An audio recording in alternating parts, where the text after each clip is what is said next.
Well, good morning, church. Devotions today. We're carrying on the Exodus story, and now the Israelites have come to that final plague. And so we'll pick it up. This is chapter 12 of Exodus, starting at verse 31. And finally, it says, Pharaoh summoned Moses and Aaron by night and said, "Go out from among my people, you and the people of Israel. Go serve the Lord as you have said. Take your flocks and your herds and be gone, and bless me also." So finally Pharaoh, after the death of his firstborn, the final plague, tells them to go. So this is a big moment in Israel's history. They're now free. And so it says, it carries on, the Egyptians were urgent with the people to send them out of the land in haste, for they said, "We shall all be dead."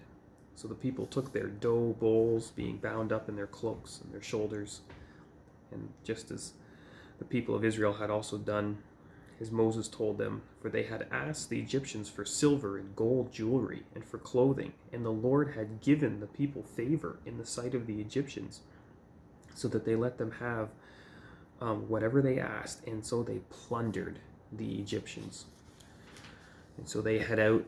It says there is about 600,000 men, besides women and children, so maybe about 2 million people. And then verse 40 kind of sums up that time they had in Egypt. The time that the people of Israel lived in Egypt was 430 years. At the end of the 430, on that day, all the hosts of the Lord went out from the land of Egypt. And so this moment in Israel's history, this is a fulfillment of so many promises. Actually, if we just quickly jump back to Genesis chapter 15, we'll see not only did God promise to Abraham many of the things that he would become a great nation, which we've just seen, 2 million people. But look at this. This is from way back in Genesis 15. This is one of those amazing prophecies in the Bible. It says, "Then the Lord said to Abraham, know for certain that your offspring will be sojourners in a land not theirs." That's Egypt. "And they will be afflicted for 400 years. No, exactly, to be specific, 430 years. "But I will bring judgment on that nation," which we just saw, "and afterward they shall come out with great possessions." And there's that plundering of the Egyptians.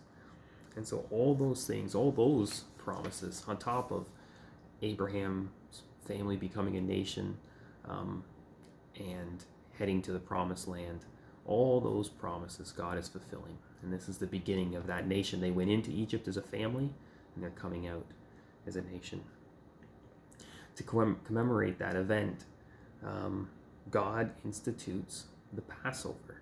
And this Passover is going to be a key event, not only in the Old Testament, but right through to the New Testament. The Last Supper was the Passover meal that the disciples shared before Jesus was crucified, arrested, and killed. And there's so much imagery, and we'll look at it quickly. In the Passover, the Israelites would take a lamb, a pure, spotless lamb. Sound familiar? And they would take that lamb, and they would actually have it live with them for a little while. And the lamb would live with their family. And then on the Passover night, they would kill the lamb and take some of the blood, and they had to apply that blood to the doorposts of their home.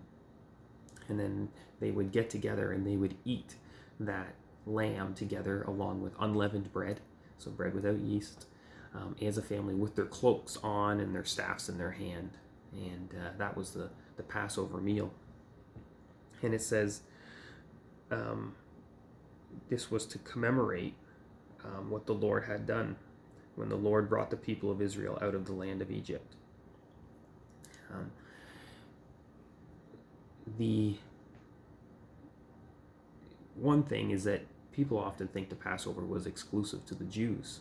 But here, where God institutes the Passover, it says, "And if a stranger would sojourn with you and would keep the Passover of the Lord, let his males be circumcised, then he may come near and keep it, and shall be as a native of the land.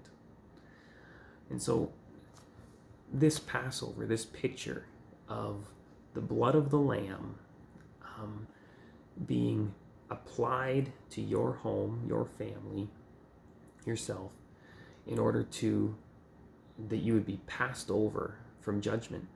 And later in the Bible, Jesus would be called the Passover Lamb. And it is his blood applied to our hearts, our spirits, that cleanses us from sin, that takes our judgment from God that we deserve. And in the same way, that offer is to anyone. It's not exclusive. Anybody can be welcomed in and have that applied to them. They just have to become part of the covenant.